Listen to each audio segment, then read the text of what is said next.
Such great champions.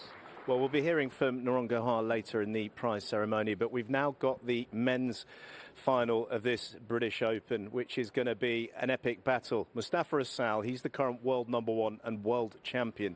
He plays the former world champion and former world #1, Diego Elias. I mean, Camps, just quickly, would you have expected a Peruvian squash player, and that's not detracting from anything from the South America, because what's come out there with the Colombians and everything has been amazing, but I mean in the final, dominating in a way that he has done, being a world champion, world #1, I mean it's pretty extraordinary. Yeah, it's remarkable, and he's a special player, there's no doubt. I mean, I just love the way that he moves the ball around the court. You know, he's very smooth, very efficient.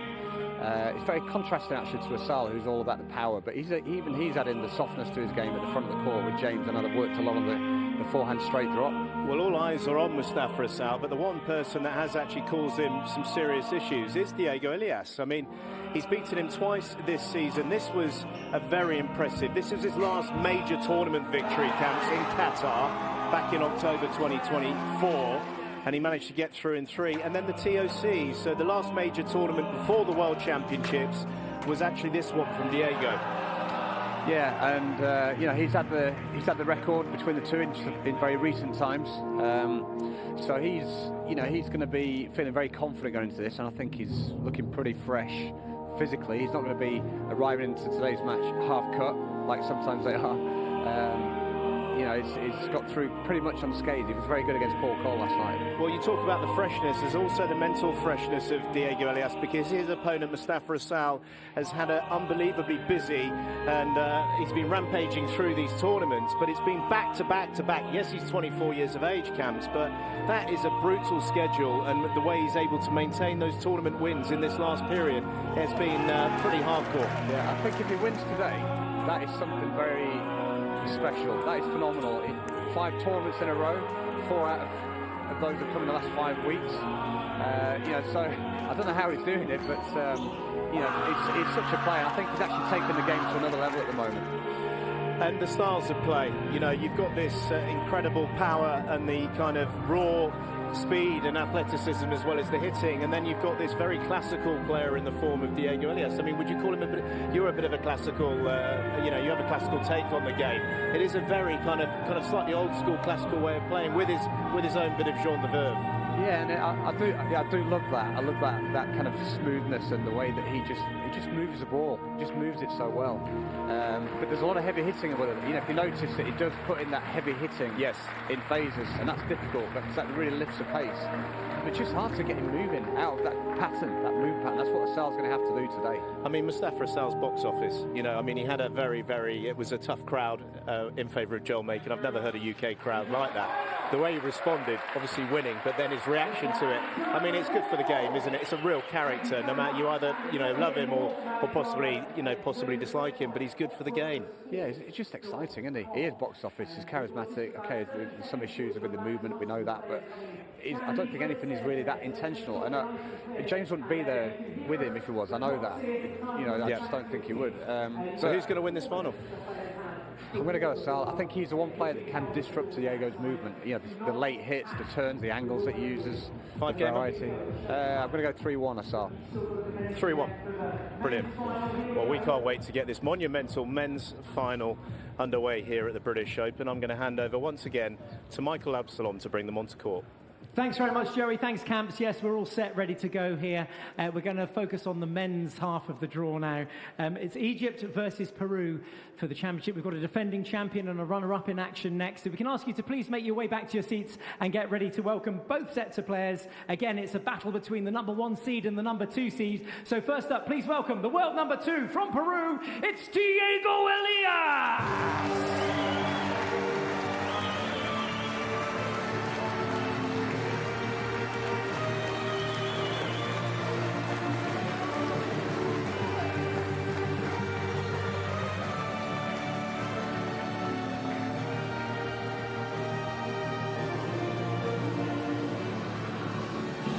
And his opponent today is the defending champion. He's also the world #1 and current world champion from Egypt, the Raging Bull, Mostafa Asal!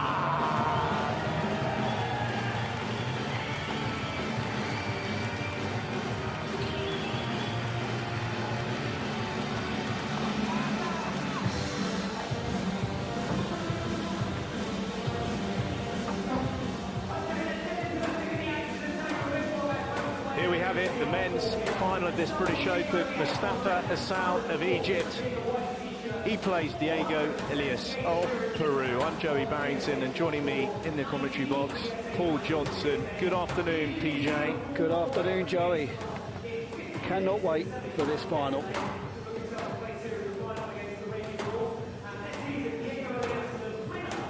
Well, the Peruvian Puma, who has been out of the game for a few months, and it was kind of trying to decipher what was happening. He said he had a bit of a knee issue. Came into play in Zurich, started to improve, but this performance yesterday against Paul Carl just shows his kind of class. Class doesn't go away. It doesn't go away overnight either, does it? And he completely and utterly turned the tables. I think people were expecting Cole to cause a bit more of a problem than a 3-love loss to him. Especially the way that Cole had come through to this semi-final matchup, Joey. It sliced his way through the draw and make relatively light work of his opponents on that route through. But what Elias has is the ability to hold and stop the movement of Cole. Completely broke him down, completely out of sorts, and came through relatively unscathed. 28 years of age, so he has been a world number one. He reached the final of this British Open back in 2023, losing out to Ali Farag, recently retired, the great Egyptian player. He's the big challenge now for Asal, but it's a very effective stat, having beaten Asal twice in 2 major tournaments, PJ. I mean, there's not many people that can say that this season. Well, we've got such high expectations and standards for Diego Elias, and you know, everybody thinks he's had a bit of a poor season, but if you look back, he's only lost to 2 players this season, and by his standards, he'll be pretty happy. Yeah, I mean, he was. Says. Yeah, I mean, he was aggravated by a few things, and I can understand that with when we start looking at the actual stats of it. I think we always want to expect the best from him, and if it motivates him, then that's great. But look at this perspective here, PJ. Yeah. Even you'd be able to see the court from there. It does take me back to the great days of the British Open when he was at the Wembley Conference Centre, and kind of right through the 80s and early 90s. 3,000 seats around that stadium, but it's a great stage for these players to be playing on.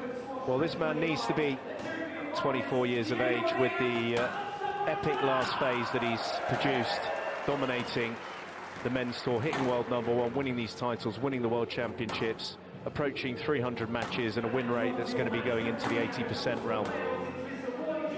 PJ, I mean, he dealt with everything. For me, this tournament, he has come up against all sorts of different things, and he's come out very favourable. Absolutely, and he was definitely Joel Makin that had the home support, the home crowd here. For me, personally, I felt that Makin was a little overzealous, a little over-aroused, a little bit too excited coming into this match, expecting a lot of physical duels against Mostafa Asal. And the way that Asal dealt with it, I thought was absolutely perfect.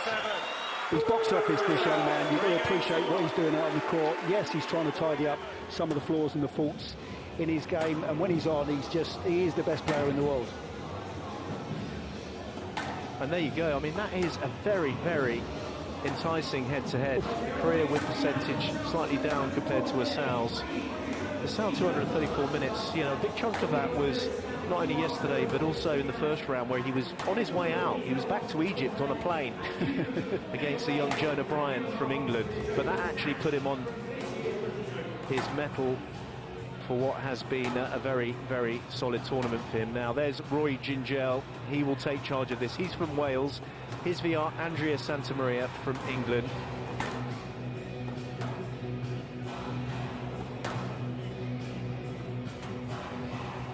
Time. Well, it's a very experienced referee team out there, Joey. Roy Gingell's won numerous world championships and British Open finals over the years. Now some valuable experience as well in the form of Andrea Santamaria as a video ref. So got a very strong referee team out there for this one. They may need it.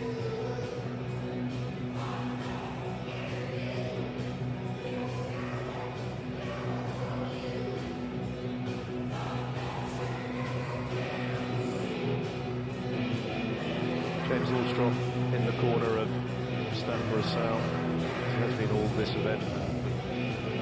The last few events travelling with him. 30 seconds. Diego's father.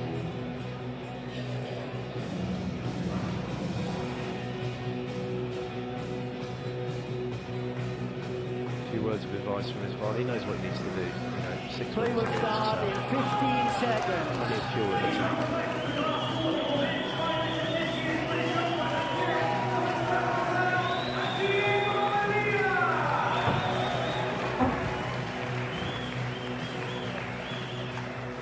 Markets British Open 2025 men's final match. Diego Elias of Peru to serve. Mostafa Asal of Egypt to receive. Best of 5 games.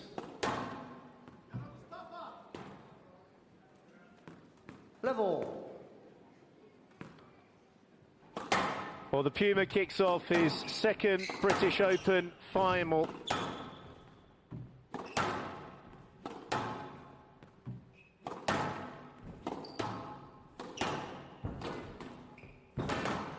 Taking on the defending champion.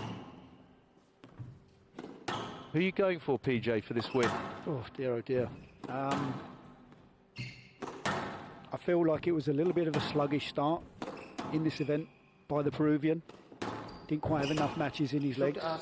He's got a lot better and improved with every round, but I just feel that the momentum of the World Championships and then onto Palm Hills and then into this week with the way that he's played, I'm going to go for a 3-1 win for the Raging Bull. That's exactly the same as David Campion's prediction. Well, let's see if great minds actually think alike. Had a quick chat with Diego last night at the Hall of Fame induction with your dad, obviously, Joey, and he just said he felt a lot happier out on the court yesterday, and he felt that he'd finally found a little bit of rhythm and a bit of form. Yeah, so that will give him confidence, obviously, going into today. Yeah, will do. I think it's going to be a bit more than a 3-1. I'm feeling that he's going to cause some issues for Asal.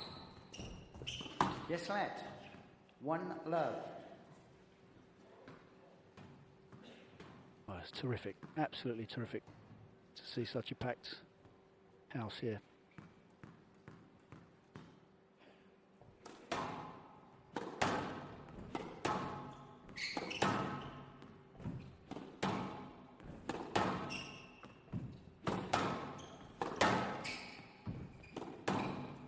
Talk about both players' seasons last year, Joey.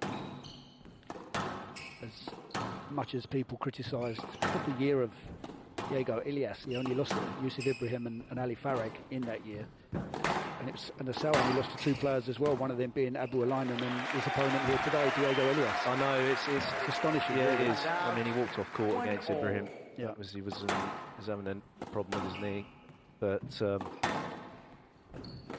I think this is going to be a great final. I really do.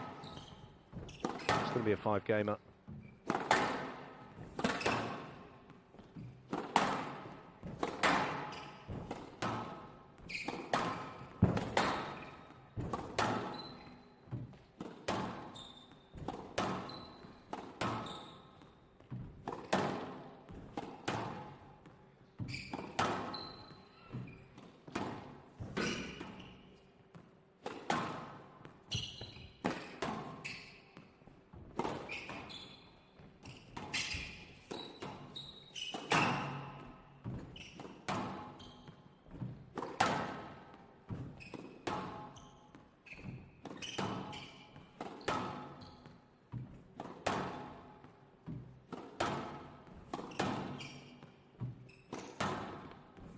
Well, this is like the British Open rallies of old, PJ, the sounding each other out.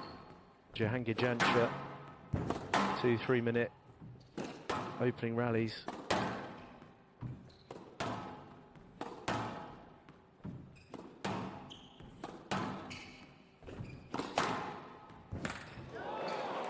He's got the width, inch perfect, backhand cross court. And out from the backhand side onto the forehand from Mostafa Asal. He does well here because it's a lot of wrist action and he kind of snaps it from behind him. To get that width is extremely difficult.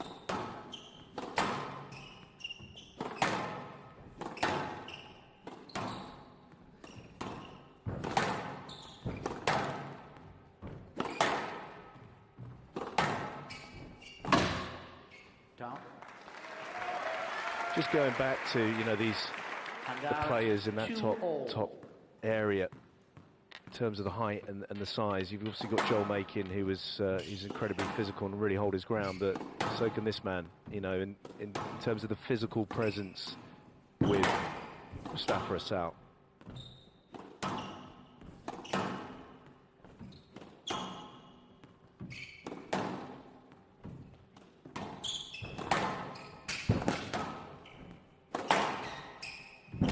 Beautiful hold. It's something that he did so well yesterday against Paul Cole. The Kiwi really struggled to maintain his movement, and he's done it there. The top of the suite is just so still in the preparation, and then waits till the last second before he works the racket head through the ball, making it very difficult to read. And that was a little bit of a carry. Like to see that again.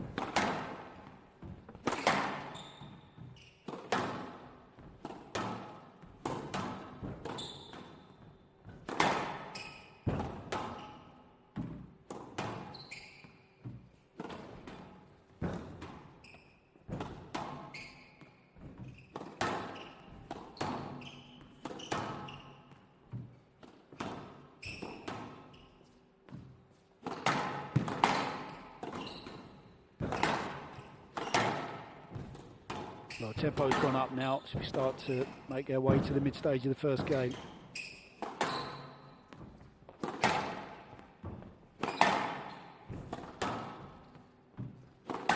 There's a bit of a dubious pickup in the front left-hand corner from Elias. Looked like a little bit of a carrier. I mean, it seems like an age ago now, but I wonder whether Mostafa Asal EGY, he's gone for the pickup. The ball front left.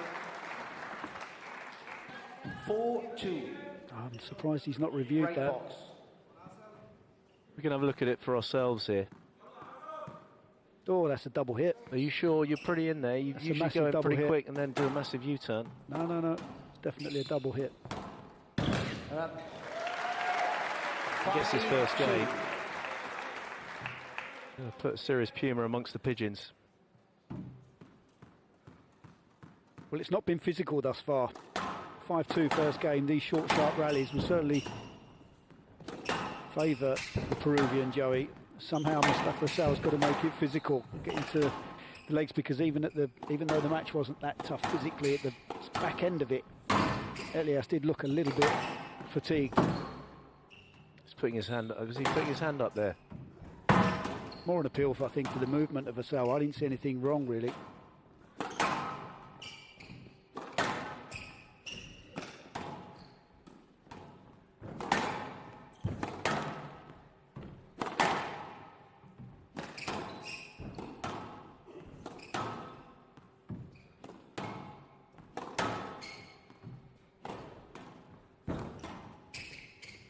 Lob's going to be a big shot for Elias in this match. A real neutraliser. He doesn't play the lob as often, but certainly one he'll want to use against Asal to get himself away from the middle area and regroup. Oh.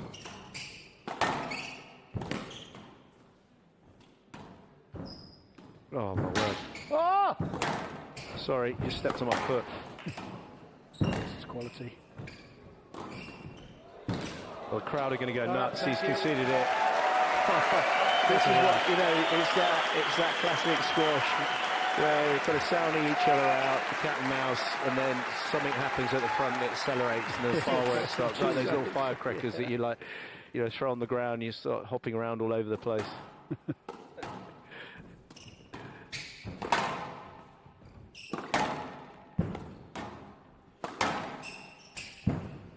That's an unbelievable length, that is. I mean, just the hold and then the precision as well. The second bounce, finding the back of the court with such depth.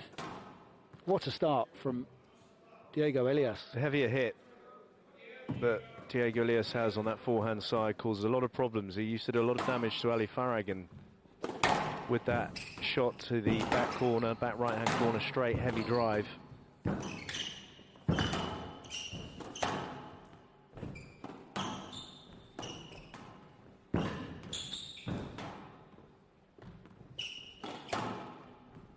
Looks so casual out there at the moment, Elias. Down. So smooth, so efficient. It's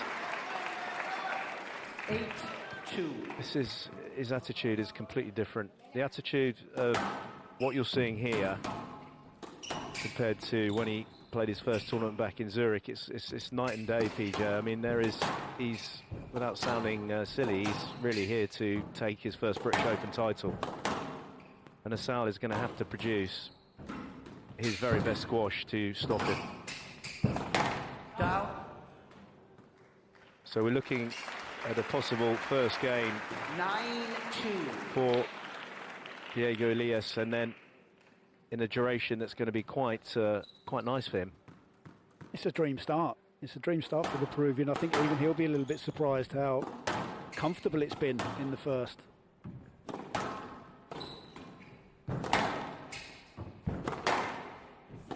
We often talk about one of the strength areas for Diego Elias is his ability to read his opponents, and we're seeing that on display here. Nobody else has been able to do this to Asal. Loose ball, and he's still in the way.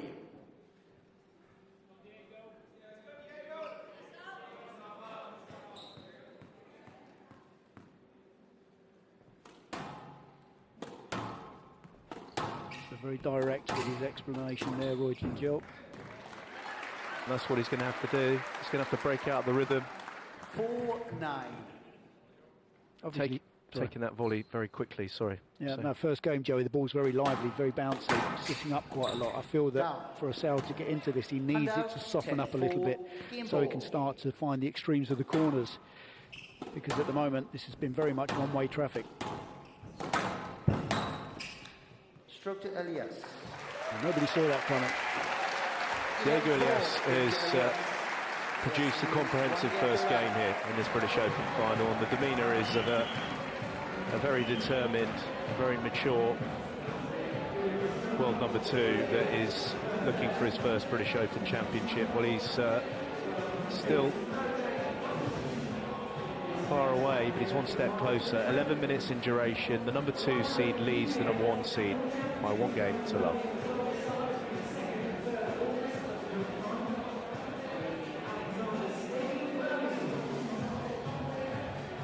Well, just the start that Diego Elias would have hoped for. Romping through the first game, relatively short on the duration front, and physically for him it wasn't taxing at all. You can just see there a couple of the movements from Mostafa Asal, just slightly awkward, and he's having to try and adjust, but the quality of the hitting so far from Elias has just been too good. It's cruising. 1 game to love lead. See Diego there with his father numerous time Peruvian national champion. Great tactician himself in Diego's corner. But he travels with him everywhere, so he's watching all the squash all the time, and nobody's going to know their son better than the father. And James Walstrop has been an ever-presence in this last phase. He's been at all these events with Mostafa Asal, and 30 seconds. the Raging Bull will have to break out of this, and I'm sure he will. Yeah, it's not panic station No, yet, no, Joe, no, is it? not It's at only all. the first game, and there'll be nerves in there, obviously. Well, BJ Shah State, who's keeping the crowd entertained in between the squash.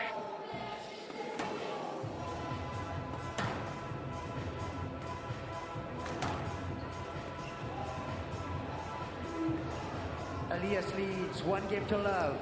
Love all.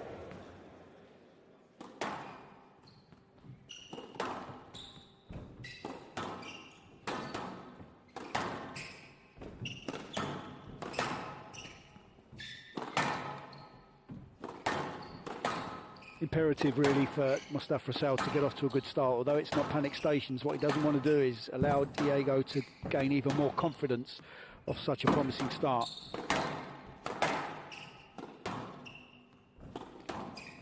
Actually just taking a bit of pace off the ball here, Mostafa, isn't he? A little bit more height on the front wall to get the Peruvian deeper behind him. No, there's definitely been an adjustment already.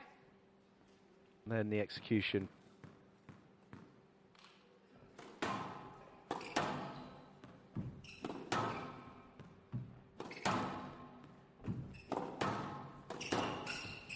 No let. And out 1-all. That's a strange decision there from Mostafa Asal. It wasn't a great shot from Elias, but he's not opted to review. Obviously, both players are allowed 2 reviews through the first 4 games. They can dispute one of the decisions from the referee, which will go up to the video referee to make the final decision. If we do make it to a 5th and final game, both players will be awarded 1 final review.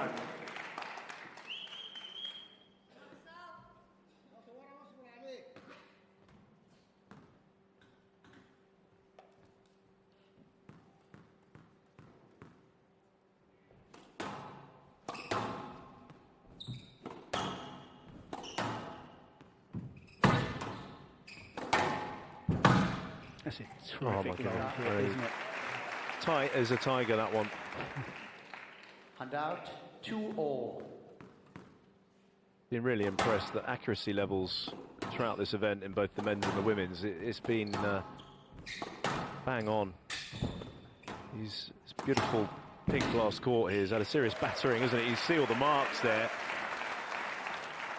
3-2.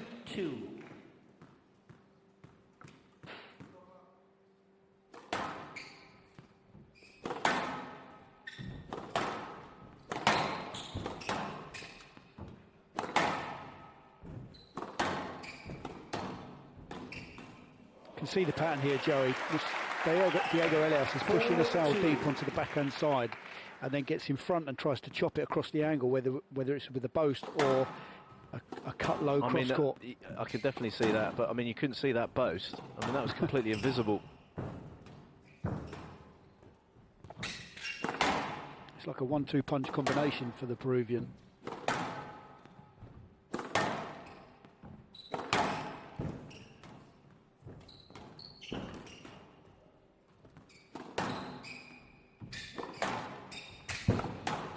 The width and the length being hit by Elias at the moment is absolutely superb.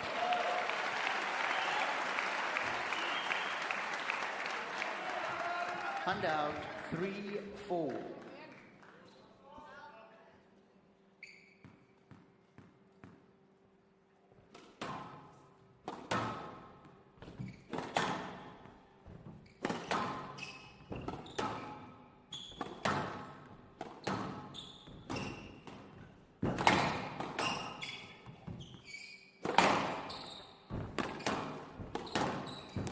Yes. Ball was fine, it hit the frame. Pickup was absolutely fine, but it's good pressure now. He's starting to kind of express himself a little bit more, Asal. Down. Goes in a slightly nervy look outside. I mean, would you see that as a, you know... Hand out 5-3. He was getting a little bit of momentum in that rally. Yeah, I think he's struggling to find a way into Asal at the moment. Asal's been solid. Not showing any vulnerability. You mean Elias? Elias, yeah, that's what I mean, yeah. Down. Hand out 4-5.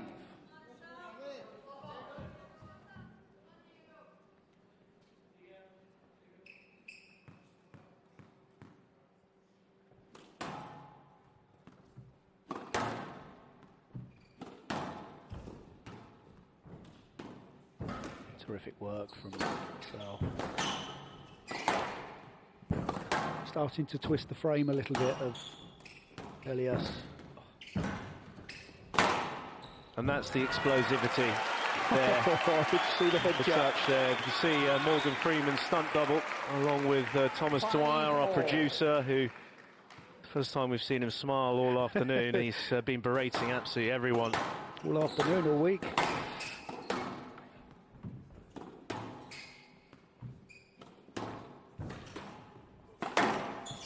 Yes, let 5-all. That's close, 5-all.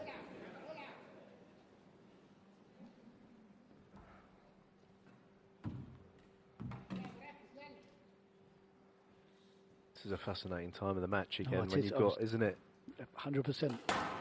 I mean, it's not, you're not going to go as far as to say it determines the outcome, but these kind of matches come down to pivotal moments within the match. No, lad. And this is one of them. Good decision that by Roy Hand out 6-5.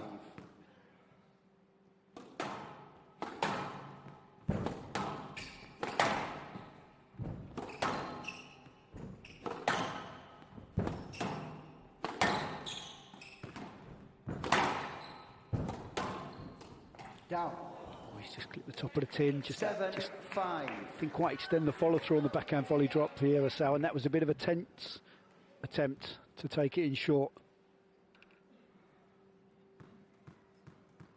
Elias again doing a wonderful job of just controlling the tempo of the match. He's not into the service box looking to start early. Very casually biding his time.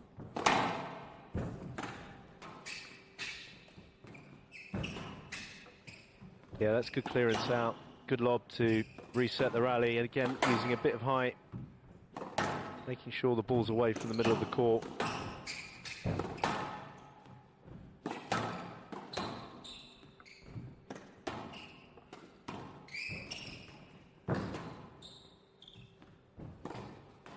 That is an absolute gut ripper of a boast. And he's done that from behind. That's the first time we've seen a little bit of a physical movement from Diego Elias. Yeah, he was slightly off balance. I mean, can Asal utilise this situation as his shoelaces are some of the longest I've ever seen. 7. What are you feeling, PJ? You went through a 3-1 victory for Asal. You up for changing your mind? Did you do that? My lad. Doesn't matter, you stay anyway. I'm going to stick with my instincts.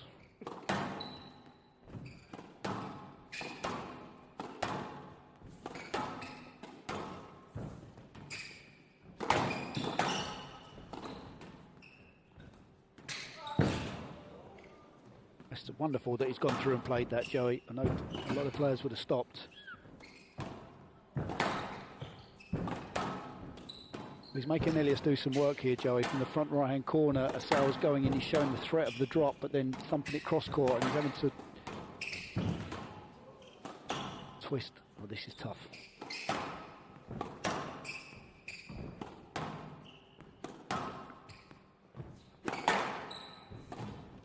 There's the error. That's the second time in a row. Again, another slightly laboured movement from Elias, just as that ball gets behind him. Well, Asal incredibly happy to even go to the towel himself, but that was a bit of a damaging rally. 7-all. 7-all.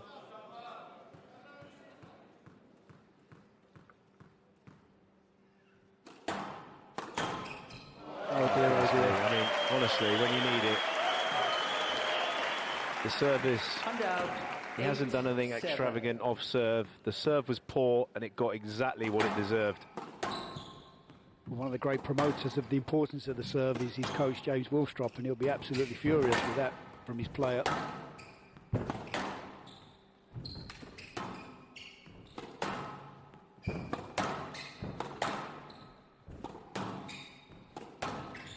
Yes, lad. 8-7. He's thinking about it. He's thinking about it. You could tell he wants to say something, doesn't he?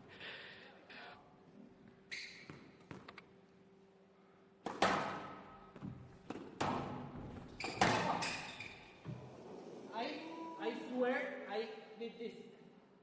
Video referee decision on Asal's appeal. Let's wait for the I review. think he's just saying that he barely clipped him. He barely Can we have a clipped him. closer look, thank you. Let's have a look again here.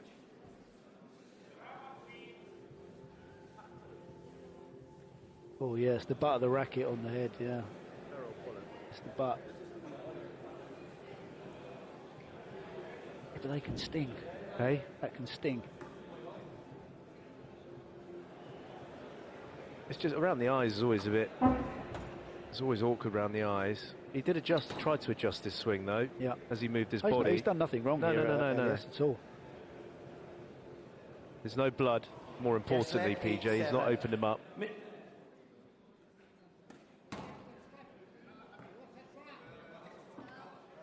Eight, 7.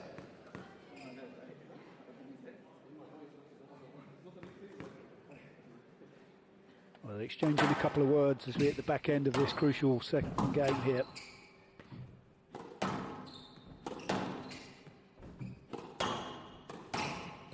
Yes, lad. 8-7. Another good decision from Roy Gingell.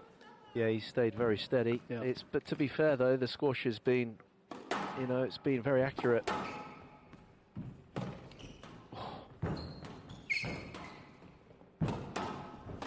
Does go in quite flat-faced on that forehand drop. It doesn't really get much leading edge into it, so it just comes back a little bit deeper. Stroke to Elias. He was actually trying to play a heavier drop shot there as a bit of deception, and it's backfired on him. So he actually wanted to play a heavier one. Doesn't give much away, does he? Diego's dad. No, he certainly doesn't. Be a very good poker player.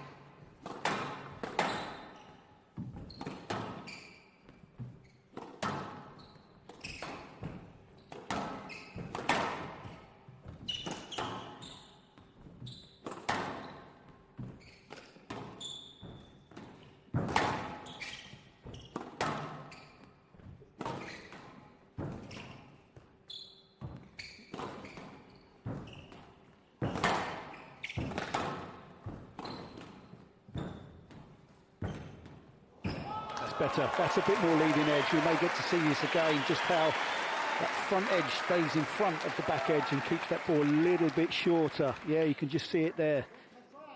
Wonderful control and use of the fingers, taking it in short. Huge rally coming up here. He's got to serve well. You can see there again the slumping of the shoulders from Diego.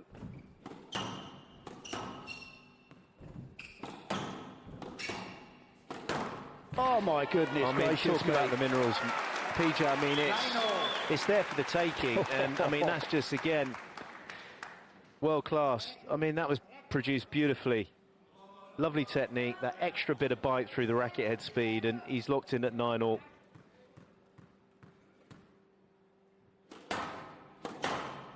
Better serve that time onto the forehand side of Elias.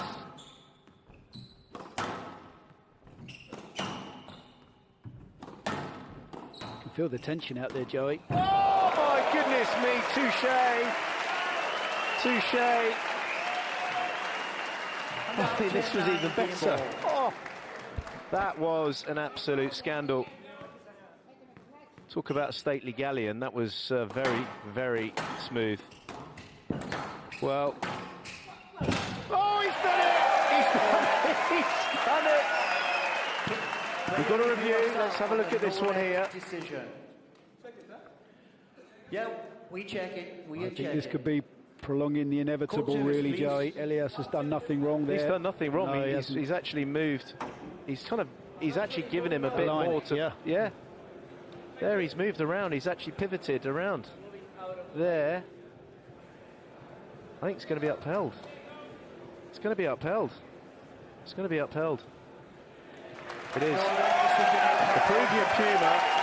First bit of kind of emotion out to the crowd there. He's come in here. Oh, you can't write it. 3-love victory against Paul Cole in the semi-finals. We're in the final. After just 28 minutes, he's 2-love up against the world champion, world number 1 and defending champion.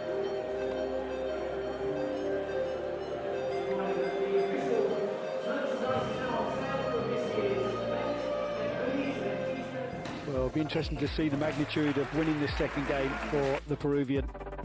Really unsettling the rhythm and the movement patterns of Mostafa Asal. A big charge towards the late stage of that second. He's trying to somehow find a way into this final, but less than 30 minutes on the clock so far, and it's a mammoth 2-love advantage for Elias. A no-let decision giving that second game to the Peruvian.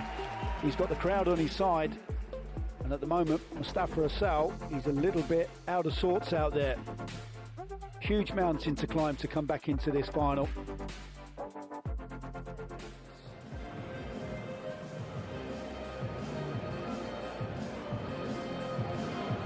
We couldn't ask for more. He woke up this morning and he had a dream that he was 2-love up after 28 minutes. He'd take that all day long.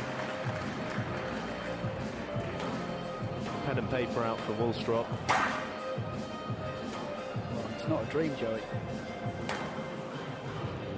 If you keep dreaming, it comes to reality, PJ. That is frustration. Call it.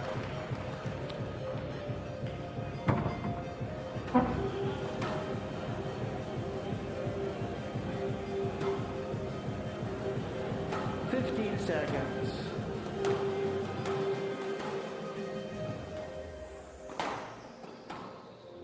The back against the wall for the Raging Bull. He has been in these positions before, though.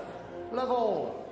He's going to need to have a very solid opening start from the 24-year-old from Cairo. He's the defending champion, has dominated everything in this last period, and he's fizzing. He's fizzing.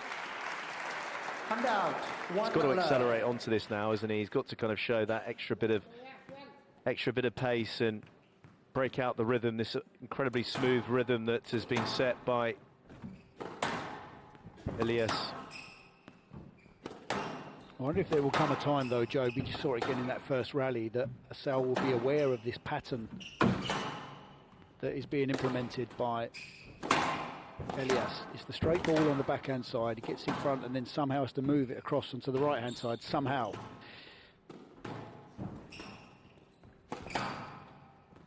And if he starts to read that, Asal,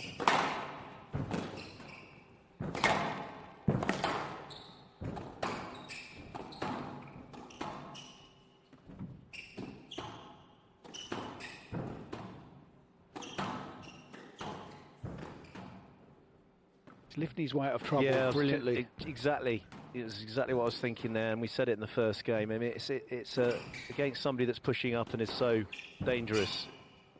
It's the best way of nullifying them and getting yourself back on that tee. And a very simple tactic, but so effective. As was the slight hold in the top of the backswing here. You can see that Elias's movement's rocking backwards, and even the smooth movement, unable to pick up that front left-hand corner. Yeah, this is a great response from the world number one. Down. 3 love.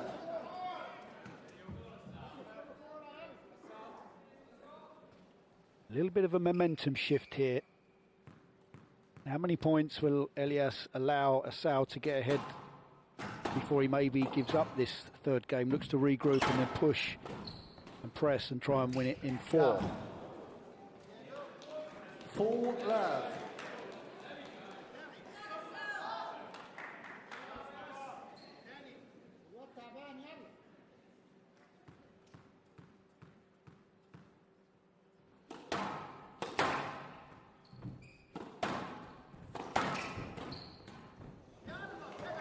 It's brilliant.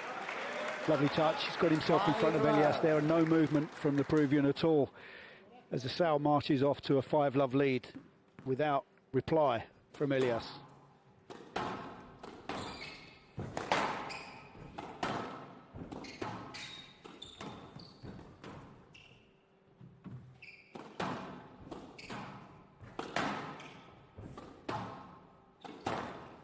Down.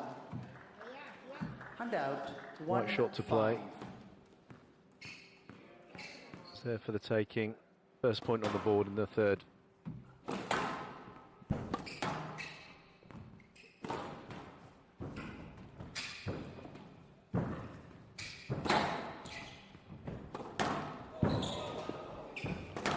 He's read it.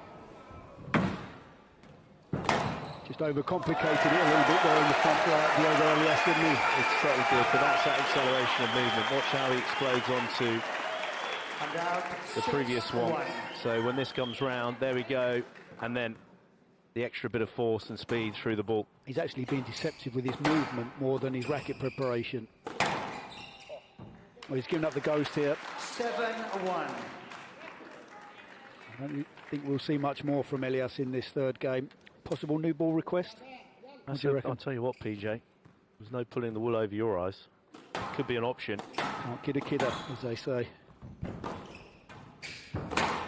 Oh dear.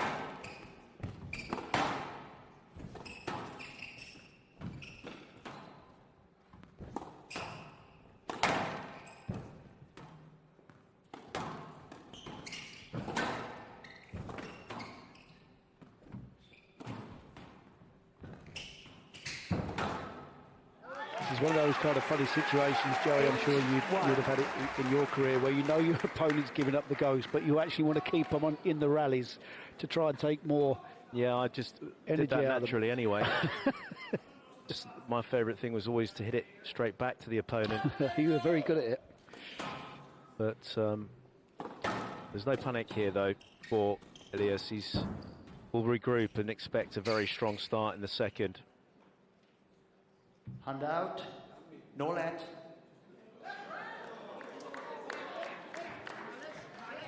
Hand No out. let there. What do you think about that? Well, I didn't see any movement whatsoever from Elias here.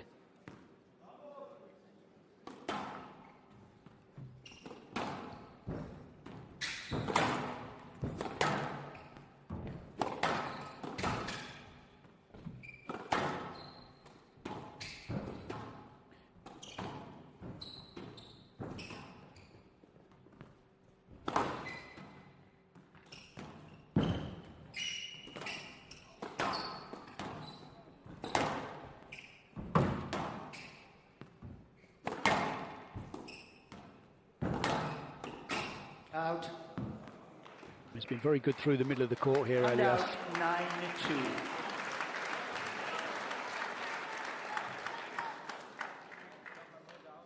A terrific camera angle there. Just showing the ball out of court. It's like take your pick, really, isn't it? Yep. He's gone for the different shoes today, Joey. We saw him in the white and gold earlier on in the week. Maybe a little bit of superstition. Could be. Could well be, PJ.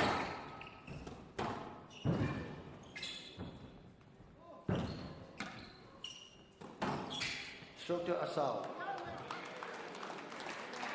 Even though he's got 8 game balls to take the the third game here, he Yeah. doesn't look entirely comfortable, No, does he he? doesn't. He Because was- Elias is going in short at will.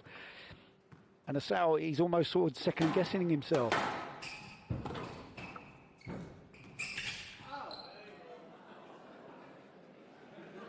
Mr. Asal.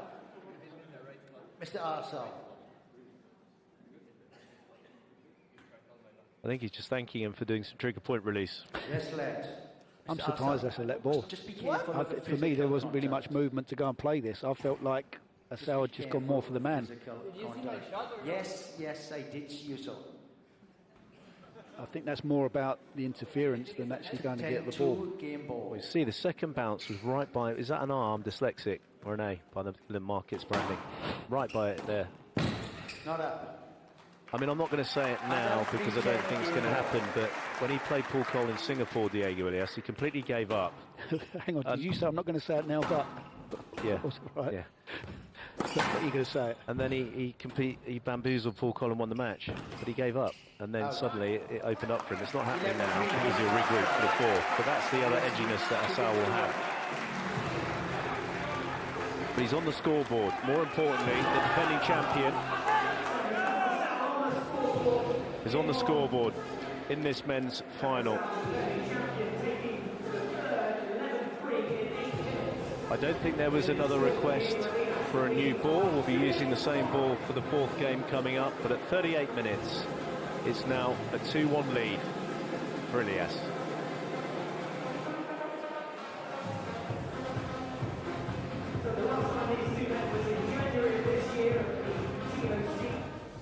Well, Mostafa Asal is finally stamped his mark on this final after 2 very good games from Diego Elias.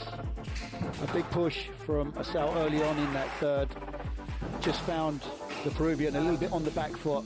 A lot of activity into the front 2 corners. He was happy to keep taking Mostafa into those areas, but the Egyptian finally having enough and putting some good work into his opponent's legs. There's no kind of panic. I mean, you've got someone that obviously has played so much. He was on the second of the all-time list in terms of number of matches behind Gregory Gaultier. He's now been surpassed by Mohamed El Shabaghi, so third on the all-time list. But, you know, having that in your corner, PJ, in a major tournament, somebody that's been in those major tournaments, been 2 love down, I mean, there's no panic with either of them there, and that was quite important, because he could have been a bit edgier, 2 love down after 28 minutes. It's not just the fact that he's played that many matches, Joey. He's played that many matches at an elite level in the big events against the best players in the world, which will be invaluable in these kind of situations.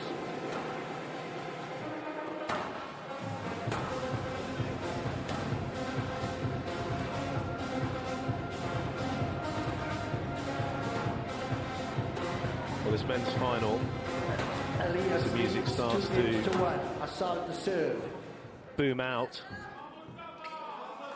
Mostafa Asal kicking off this 4th game. Will we start to see some big shots coming out from him? I can't help but feel that that 2nd game was pivotal for Diego Elias, because he's got the luxury. He can push hard early on here, see what he gets back from Mostafa. Yeah, and then if have all another doesn't go. go to plan, he can then have another go in the 5th. Yeah, exactly. Certainly going to push hard now. You see it's a completely different demeanour. Yeah, body language is up. Energy level is completely different. And he's really, oh my word, he's taken the game. He's literally had a chill out, isn't he? He's had a chill out. He's had a recovery. No, he's had a siesta. When you go Siesta for a game. of course he has. 1 love.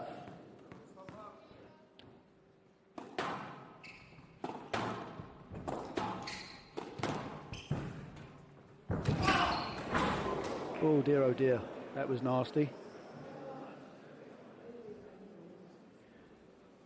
Can we have the physio, please? You can see he's trying to move his knee there. Yeah, I mean, his full body weight went into the lunge, Joey, and as he's landed on it, the sweat from the floor has completely given way. I'm not sure I want to see this Mr. again. Asal has a self-inflicted injury. He has 3 minutes to recover. We're having a look at it now, so just...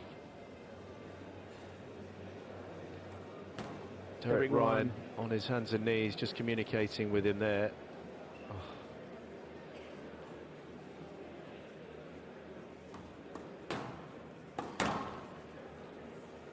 I mean, he is literally...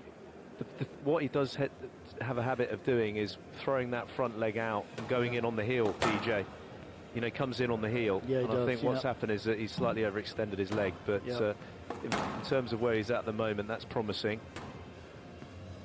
We're going to have a look at the replay now that Derek Ryan's working on him there. Have a look at this replay. So the heel comes in. Oh, goodness me. Yeah, it's almost gone from the slip into some dry area and then completely stopped. Taken the body weight. Yeah. All right.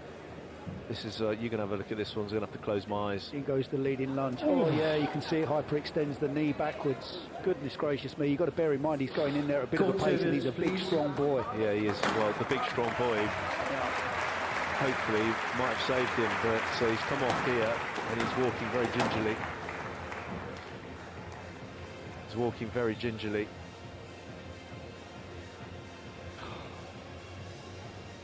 Doesn't look comfortable at the moment. Well, he doesn't want to go into a squat. Derek Ryan was just kind of signalling to kind of bend in. I mean, he's only got 3 minutes, so... He's changing his T-shirt. He's just right around the kneecap area.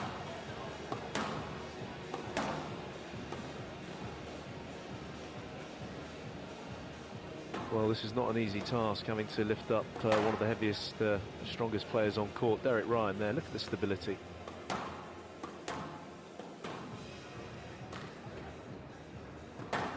Well, do you reckon you could have done that?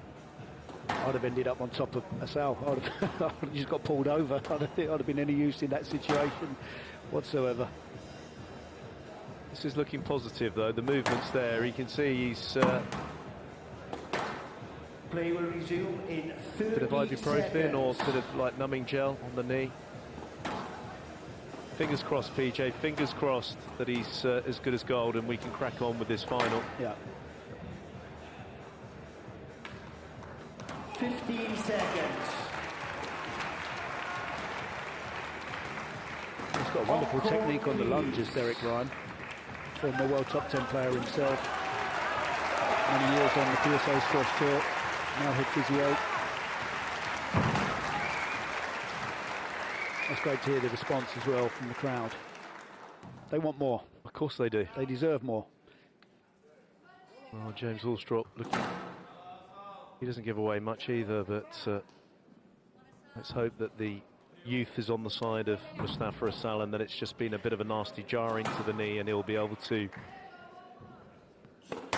move around the court like he usually does, because he's going to need to have that movement PJ. We've had a bit of a, you know, it's been probably, I'd say, 6 or 7 minutes now of extra recovery for Elias, who will come at him very strongly. He's 2-love up in this 4th game and leading by 2 games to 1.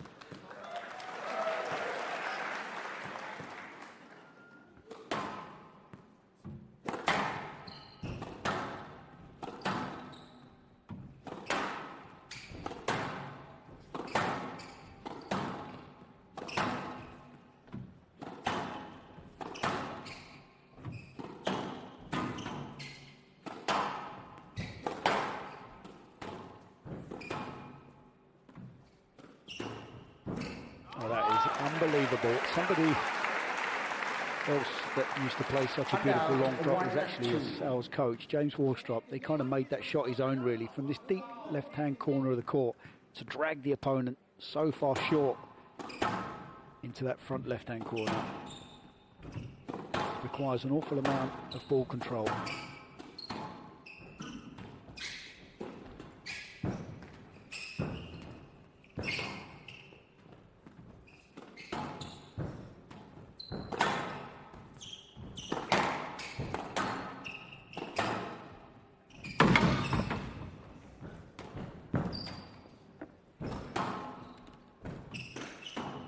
This is unbelievable quality from these two.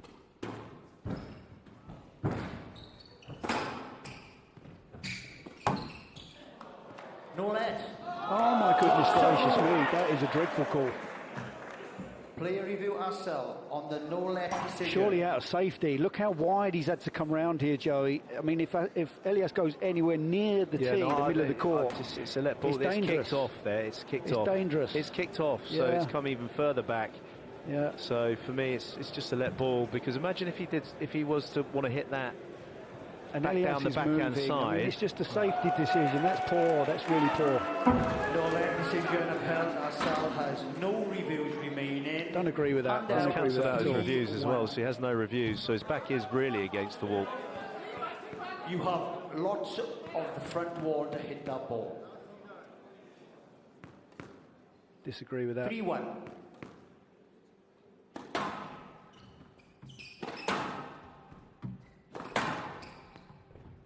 If the angle hadn't been so wide and exaggerated, then for me there's maybe a case. But the fact that he was coming so far, he actually wanted to play that from the backhand side of the court. It's just a let, yeah, simple. Down. And that's, you talk about, you were saying it earlier about his forehand drop shot, and it is slightly closed, and it, you know, you slightly miscue it there, and the trajectory goes down into the tin. And so this is. Yes, let. 4-1. Imagine if he was given a no let on that one. Oh dear, oh dear. Well, he can't ask for a better situation here, and I think we're going to see the Puma come through. I'm going to see him come through. He's hobbling now. He's hobbling. He's not moving properly. He's not moving.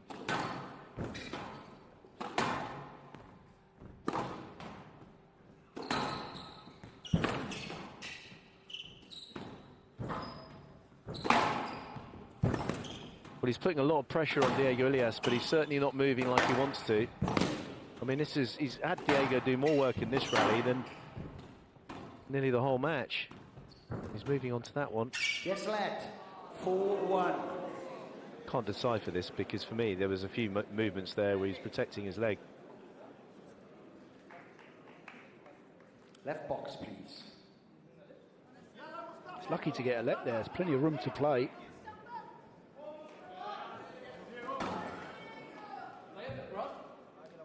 Very close, yes.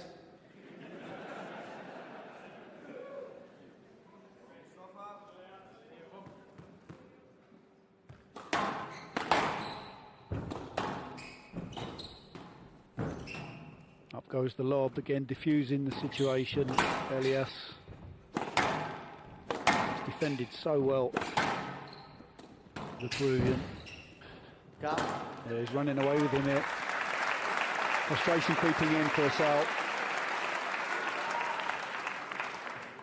5-1. Well, Diego Elias, I mean, 2-1, 5-1. It's something really weird's got to happen here if he's not going to convert.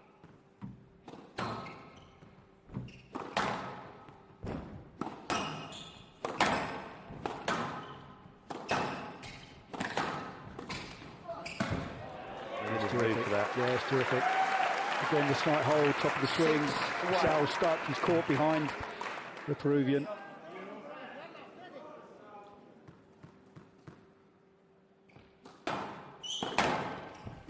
Well, they'll be watching this anyway in all over South America. It's now or never for Mostafa Asal.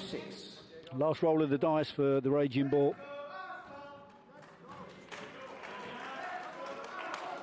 To this point of the match so far, he's been outplayed by the Peruvian. Tactically brilliant from Diego.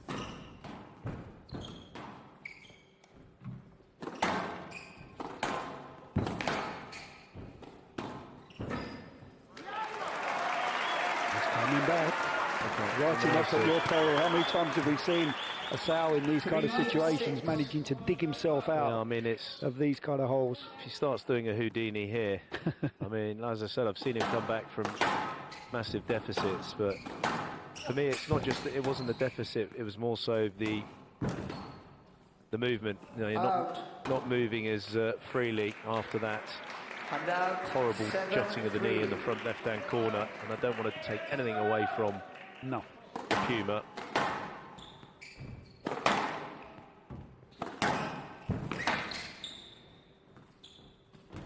Oh, that is absolutely exquisite from Asal. Seriously classy. Look at the size of the swing as he comes in here. He's got 5 or 6 options there, and then suddenly dropping the racket head down on the back of the ball with such delicate touch. It's a massive 2 to 3 minutes here for Elias. When you say it like that, it makes me even more nervous. You put a duration on it, PJ.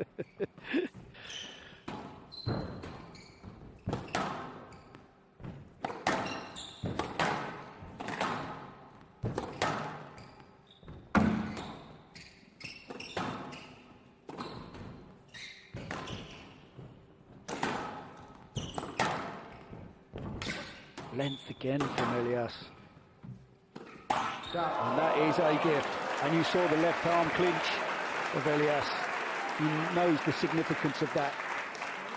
8-4. 8-4. So Sal tucks his lace into his shoe. Elias just keeping his counsel, just keeping the breathing going.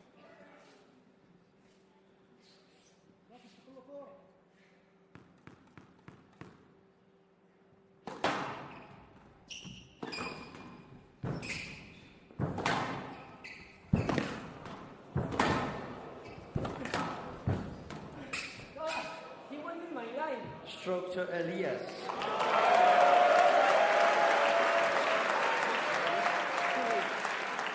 You have no reviews.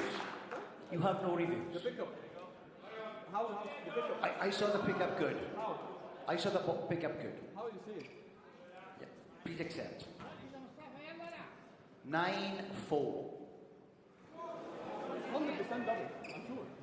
100% double. Pickup was fine. 100%. We've seen the replay. The ball was good. 9-4.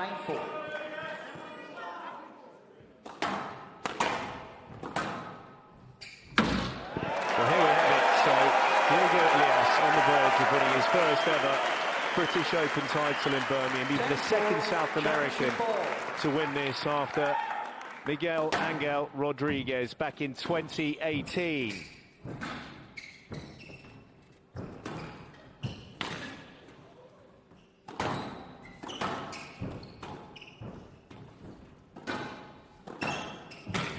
Well, he's done it, the Peruvian Puma.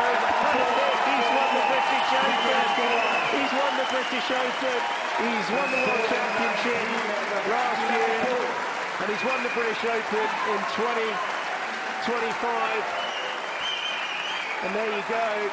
He's finalist back in 2023. Getting into this final here. He's outdone Mostafa Asal. The first 2 games were comprehensive. There's his father. excellent performance from him. It's been a light year for him after the TOC, and then he's got better and better as the tournaments have gone on. He wasn't able to defend his World Championship title, but he's won his first ever British Open. They will be going absolutely bonkers in South America. Not many people would have seen this coming, Joey. The way that he came into this tournament looked to be a shadow of his former self, and we know what he's capable of, but to produce the goods. I mean, he's absolutely, this is 54 minutes, another history maker, Diego Elias, the number 2 seed. He's emotional, he's crying, this is how much it means to him. Overcoming Mostafa Asal in 4 games, 3 games to 1, to take the title here in Birmingham.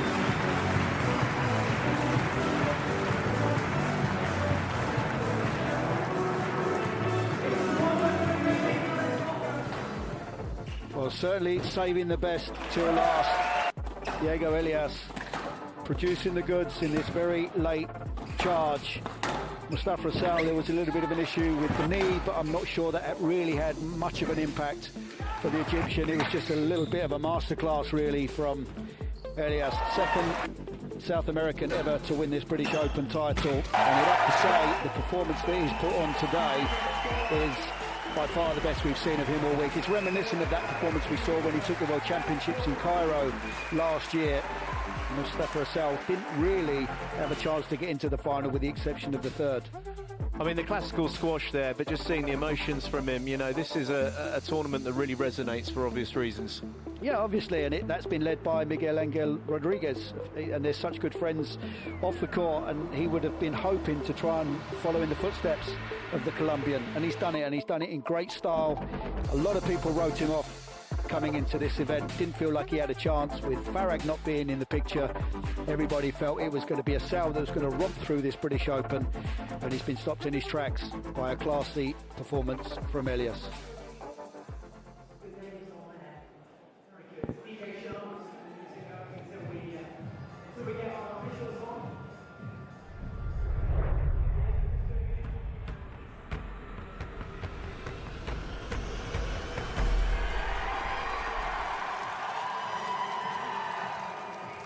Yeah, thank you, Diego. I'm trying my best not to cry myself. You're making me really emotional here. Firstly, congratulations. You can obviously just see how much it means to you. Phenomenal. You've now won the World Championships last year. You've now got the very prestigious British Open. You're racking them all off. Just tell me, initially, what's the emotions? Obviously, you're upset, but what's going through your head right now? I don't know. I don't know what to say. This is crazy. It was part of the plan, though, wasn't it? We spoke about this after your semi-final win yesterday. You obviously had some time off. You had a little bit of a niggle. You came back to the Grasshopper. You were working your way back in for the very important business end of the season. This was all part of the plan, wasn't it? Yeah, I mean, the plans sometimes don't work, but yeah, I'm just happy I could win today, and yeah, being here with my dad, and again, just the two of us, and winning a big tournament is something. And obviously, you're not the first South American to win this. Miguel has won it in 2018, but he really set that tone. He showed you that it was possible, and obviously you're doing tremendous things for South America, Peru in particular. Yeah, of course, everything in South American squash started with Miguel. He won the British Open, was the highest ranked South American, and yeah, it showed us that we can do it, and yeah, just happy I could win today. Obviously, Mostafa, you two number 1 and 2 in the world now. Don't worry about it. We love the emotion here on Squash TV. Don't worry. But you and Mostafa, the best 2 players in the world, are you looking forward to this rivalry now between you and him? Ali Farag obviously retiring, you two setting the tone for the top 2 in the world. Yeah, I mean, obviously, Mostafa has been playing a lot of finals in a row. I knew mentally he was probably tired, so if I could win that first game and then keep pushing, I had a big chance, and yeah, also it just feels good when people think I'm getting tired in the first game and all these things. If I show that I'm tired, doesn't mean that I can't push anymore, and yeah, I'm just happy I could prove everyone wrong. Yeah, well, you're a true champion. Well done. And we'll let you get back to your crying now. We're going to head to the studio. Joey and PJ, over to you guys. Good afternoon, ladies and gentlemen. Welcome along to the official trophy presentation for the Gillen Markets British Open 2025. Let me introduce our dignitaries, VIPs and special guests on stage. We're joined by Rory Gillen, founder of Gillen Markets, and they've just been bought by Kilter PLC, so congratulations on that. Sarah Fitzgerald joins us on stage, two-time British Open champion and five-time world champion. Paul Millman's with us, the president of England Squash. We've got Alex Goff, the Professional Squash Association's CEO, and also Chris Jordan, who is the Assistant Director of Neighbourhoods at Birmingham City Council. Welcome on stage. I'm going to hand the microphone over now to Alex Goff, who's going to say a few words. Thank you, Michael, and thank you for all staying for this presentation in this wonderful building. Last night we were lucky enough to induct the great Jonah Barrington into the Hall of Fame, and today we're lucky enough to have Sarah join us. So Sarah Fitzgerald was also part of the Hall of Fame inductees last night, so you had a big round of applause. Thank you, Sarah.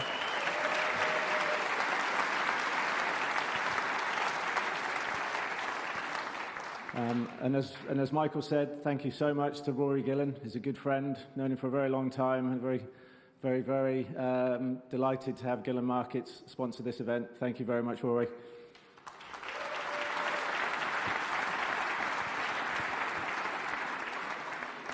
And some of the partners, so all of the supporting sponsors, thank you to those. You'll see them all around the court.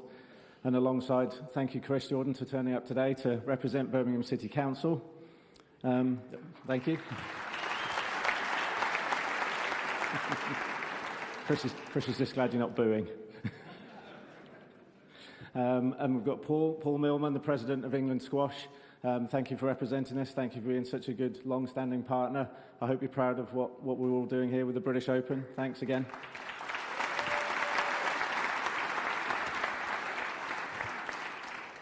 And to the PSA team led by Andy Malley and Tim Garner, and the Squash TV team that make everyone look so good.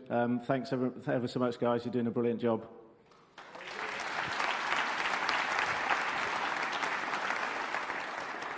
Last couple. Toughest job in the house, I think we all agree, is to the referees. Brilliant job this week.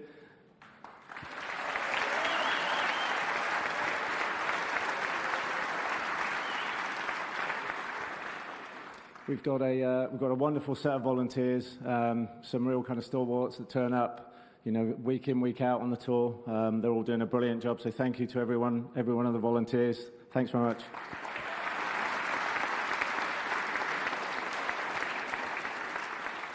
Nearly there. Last but not least, so the Rep Theatre. Again, I'm hoping that everyone in the crowd really appreciates what a stunning theatre is, what a great venue this is. The atmosphere all week has been brilliant. So thank you to the Rep, and thank you to everyone that's come this week. It's been a great week.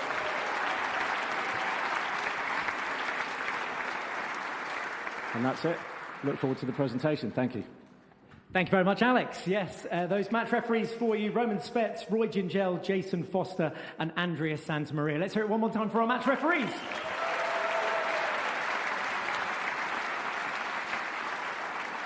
So on to the trophies then. Please welcome back to the stage your runner-up this year at the Gillen Markets British Open 2025, Nour El Shabini.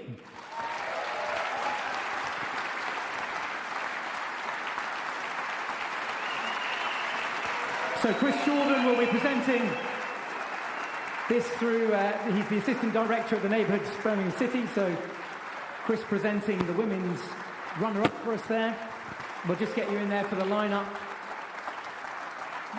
Nour El Shabini, four-time British Open champion and runner-up this year, eight-time world champion, winning her eighth world title this year.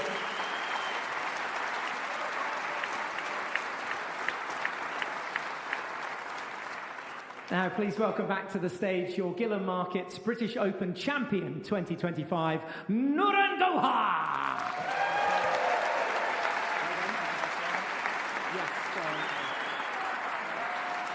So this one will be presented by Sarah Fitzgerald, 2-time British Open champion and 5-time world champion. She'll be presenting the trophy to Narangoha then. Well, there's some real quality. Well done, well done. We're going to pinch a chat. We're going to pinch a chat. Wow. So has this one sunk in? Tell us what this trophy means to you. I know you've won it before. Well caught. Ali Farag dropped it a couple of years ago, and well, yeah, well remembered. Well done. Have you got it? Are you ready? So how much does it mean to win the British Open? Try and put it into words if you can. Incredible. No, for sure. I mean, it means everything, and especially winning a final against Noor to win this title is huge. And again, I don't want to repeat myself, but it's such a big honor to be sharing the court with her and playing these big matches. So obviously to win it for a third time, it means everything for me. But I always love it here because of you guys. Before anything else, the crowd is the best crowd I've ever played in front of them. So thank you so much.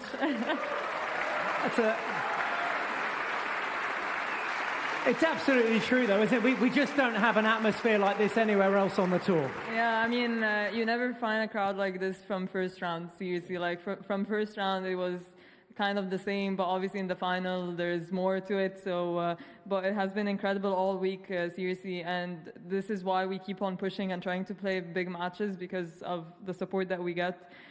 Talking about support, I obviously had a lot of people supporting me back home and here.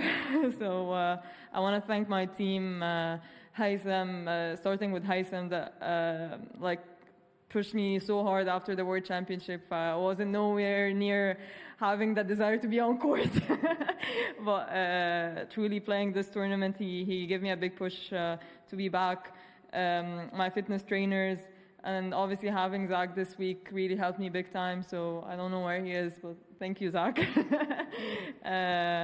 Yeah, and my nutritionist, my mental coach, Haitham as well, my sponsors, everyone, and obviously my family, who's the biggest support that I can ask for all the time, and obviously my husband. All of these play major roles in my life, in my squash career, but most importantly in my life. So I'm just grateful for that, and yeah, I'm just can't wait actually to be playing here next year again. Great stuff.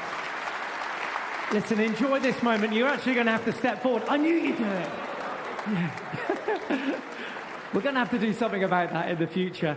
Listen, step forward. This is the moment. We'll make sure that trophy's all in one piece. Ladies and gentlemen, let's hear it one more time for the Gillen Markets British Open champion 2025, Narangoha!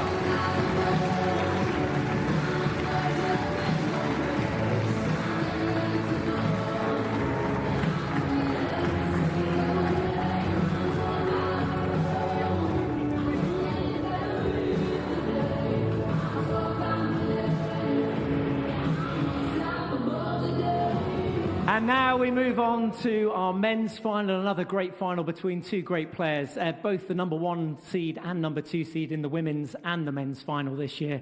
It was an absolute delight to have them on stage. Please welcome back your runner-up, Mostafa Asal.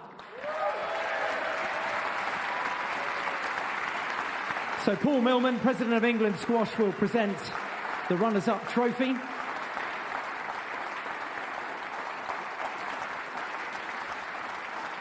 Mostafa Asal, of course, the defending champion from last year, getting to the final again this year. Well played.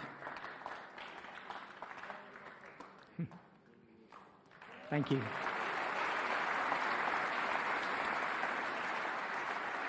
Now please welcome back to the glass court, winning the title for the very first time, representing Peru, your British Open champion, Diego Elias!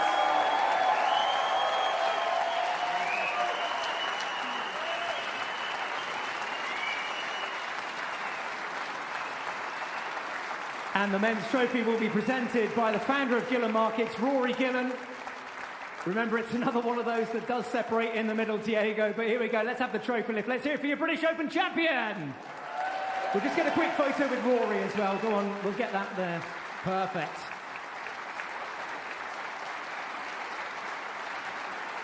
Well done. And I'll come and have a chat with you here. Hardly any time for this one to sink in, but this was one that was missing from your trophy cabinet. So how good does this feel? Yeah, I mean, it feels amazing. When I started playing, I never thought I could have this in my hands and winning everything I won, and I'm just so happy. And I want to thank first and before anyone, my dad that's been here with me always, and and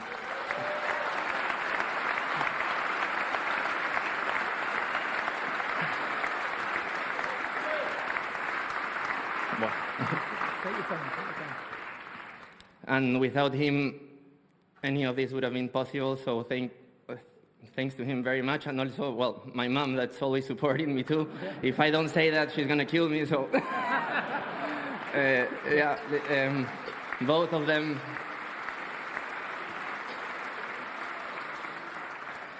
And yeah, and all my team, Casiano, my fitness coach, Jim, that travels with me most of the time. I want to thank them very much, and I also want to thank everyone that made this tournament possible. This is such an amazing event.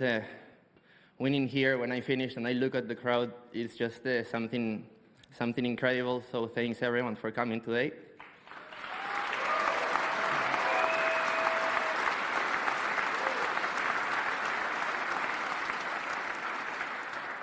And yeah, I also wanna.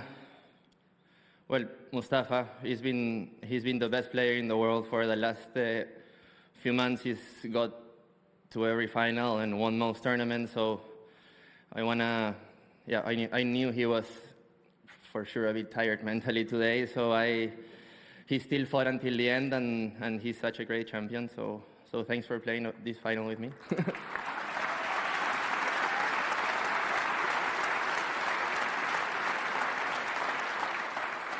I'm sure there's a few other final thank yous in there as well. There's always a couple that we seem to forget at the end. So yeah, now's your moment in the spotlight to thank anyone else that you might have missed.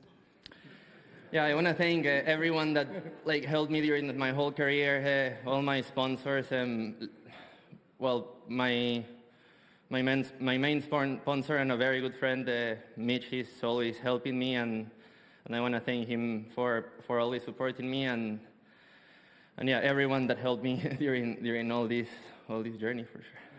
It's been a great journey. I know you were very disappointed when you went to world #1 and missed out on the title here. You've been a runner-up in 23, but you are the champion here in 25. Step on forward and enjoy this moment. Your Gillen Markets British Open champion, Diego Elias!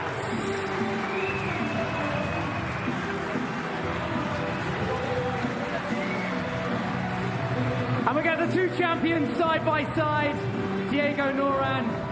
Let's keep that applause going then for your Gillen Markets champions in 2025. Well, very, very emotional Diego Elias there for obvious reasons. Holding up that historic trophy that's been quite beautifully polished, PJ. You'd certainly approve of the way they're turned out. I mean, the problem is they haven't glued them on because they take them off to go and get engraved. There's so many names on both those trophies as this tournament has run for such a long period of time. Plenty of names and plenty of dents, Joey. It's not the first time we've seen the trophies make it onto the floor, but it's just an unbelievable tournament, and very fitting that we see Gohar and Elias being crowned champions here. They've been the best players here this week. There's an argument that Asal was a little bit flat coming into this after the World Champs and then Palm Hills, but take absolutely nothing away from Diego Elias. He just got better with every round, and in that final, he never really gave Asal a chance. I mean, it's an important one for the men's tour with the fact that Ali Farag has just kind of retired out of nowhere. I mean, we thought there might be a couple more seasons for him, and now Diego Elias stepping into the frame after having those kind of months slightly off for whatever reasons, and getting in the mix again, and Asal has to respond, but that's what you want at the top level. We see it with the women, they're going back and forth non-stop. Yes, Gohar's world #1, but the titles being shared amongst them, it just keeps the competition alive. Yeah, I don't think Elias will be too disappointed with the retirement of Ali Farag because his head-to-head record against him was dreadful. If you look at the last 6 meetings where Elias has played Asal, he's actually beaten him in five of them. So I don't think that'll be too much of a concern. And it's another challenge that he's going to relish because he seems to enjoy playing Mostafa. I mean, it's a great celebration there. You've got the World Championships, but this one is the most historic and prestigious, as we've always said. Before the World Championships came into play in the 70s, it was all about the British Open. You were crowned world champion winning the British Open. The fact that Rodriguez came out of not nowhere because he is such a great player, but winning in 5 in that 2018 epic final with Mohamed El Shibagi. I mean, it resonated all around the world, but certainly in South America. I just can't wait to see more players coming out. I hope we get to see a lot more of these kind of cannonballs and pumas coming out of that area of the world. Well, they've certainly set the very high bar, haven't they? And we know that as a result of their success, squash in that region is massively on the increase. And as you say, somehow, somewhere, we've got to get a bit of a stop and an interference for this Egyptian charge that we're experiencing right now. Well, the Egyptian dominance in the women of the British Open is beyond apparent. Norongo Ha having another 5-game thriller with Noor El Shibini. I mean, we knew it was going to be a tough one between the two, and I mean, she has bounced back after losing the World Championships. She was defending that title for the first time, losing that in the semi-finals to El Hammamy, who's sadly not here, and then coming back and winning this and defending her title here in Birmingham as well. She's cocking up British Opens, PJ. Well, we talk about the rivalry between the pair of them, Joey, and we also talk about the level that these three, really, Hammamy's not here, but they're bringing to the game. And a testament to Gohar. The disappointment of the World Championships, she'd have gone away, she'd have worked hard on that. She played in the Palm Hills event leading into this British Open, possibly tweaking a couple of areas that she fell short in those Worlds, and she's come here this week and just been absolutely superb. Well, this is the second Diamond tournament of the season, a new tier that's been brought in with the Egyptian Open at the beginning.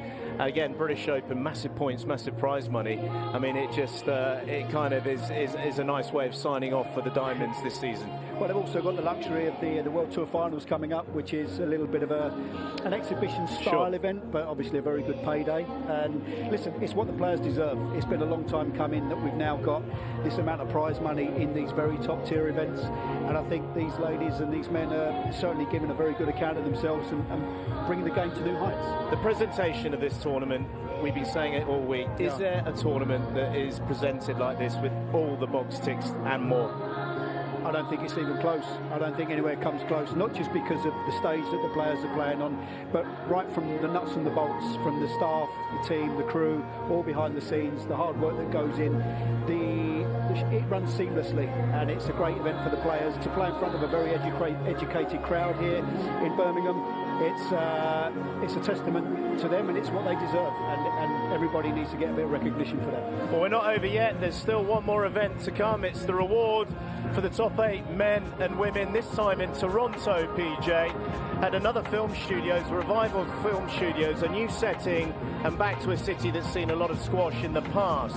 Fantastic way again to cap off. Important to have these new these cities back on the map, really. Yeah, I mean, Canada's no stranger to elite squash. You've got your Jonathan Powers, your Graham Ridings, right the way through the ranks, and there's a very good history there. Gary Waite was a tremendous hardball player on the US Tour, and the fact that they're now getting some good squash back into that region over in North America is brilliant, and it's what we need. If you look at the women's standings that will be coming in for this, it was not completely decided, but we've still got a situation. If there is a pulling out of Hania El Hammamy, who has got a bit of a knee issue, she can't play that. It's an opportunity for Amanda Sobey and then someone else as well for Gina Kennedy. But we've got a new player in there, 2 new players, with Watanabe representing Japan, and of course Subramaniam coming into her first World Tour Finals. Amina Orfi also getting in the mix there as well. So you've got those names stacking up, and great to see these new names, PJ, in there. It's just littered with quality and class, isn't it? I think you've got that the top 3 players up there. We're not sure about Hamami at the moment, but I think it'll just be another terrific spectacle and a great stage for the women to put on a good display. I mean, they've got to defend it again. It's been Norongo Ha who won it last year. She's going to have to defend it again, but she's getting pretty good at defending big titles, isn't she? I think she'll relish the challenge. I mean, confidence will be absolutely seeping through the veins after Palm Hills and now this British Open. I think that the disappointment of the world champs will be a distant memory by the time she heads over there, and she'll be looking to rack up some more cash and another title. As we look at the men's standings for the last event of the season, the last major event, Asal tops it, and deservedly so. Diego Elias, who automatically qualified anyway, but he would have done winning this diamond event. That's what you get. And we've got Yusuf Solomon, well, battle of the Yusufs that might still get in. Tariq Momin, we're not sure if he will necessarily play that one. The Shabagi brothers in there. Joel Makin deserved it at 4th spot. I mean, again, it's going to be a titanic struggle between those players in that top 8 for the last event, PJ. Yeah, it'll be interesting to see how Asal and Elias back up after this. I think there's some battered bodies and some battered brains out there, but I think they may see it as a little bit of a rest possibly. But again, the top 10 players in the world, it's just the depth and the quality is absolutely superb. So I'm looking forward to it. Well, this setting here at the Rep Theatre, which is now the 3rd year, I mean, it's got to stay here, isn't it? The British, it's made for this theatre, for this place in Birmingham, central in England, in the UK. Without a shadow of a doubt. Accessibility, the knowledge of the crowd, the local clubs, I feel they should be treated to this event every single year. It's pretty much a packed house from the first rounds, and as a result of that, for me, there's no alternative. I don't think anywhere even comes remotely close, to be honest. Well, everyone's been working tirelessly behind the scenes. We've got a lot of volunteers that have come into this as well. Yep. And there's been some great awards that have been given out. A lot of people come here and they acknowledge this event, not just because of the squash, but also with what's linked with England squash. So it's great that everyone comes together in a network, as we had last night. Well, last night we had a terrific award ceremony. Your dad was there, and the reason that we're here watching these professional players is a testament to your dad. It was a great fitting end to the season, so great week. Well, I would like to thank the crew who have been immense behind the scenes. You don't get to see them, but the work they do is beyond tremendous. The broadcast keeps going from strength to strength. The organisers, the sponsors, of course, the PSA have done a great job, and the players as well. And my co-commentator, Paul Johnson, Vanessa Atkinson, Lisa Aiken, David Campion and Laura Mazzaro. But we'll be back for more squash in Canada in a couple of weeks' time.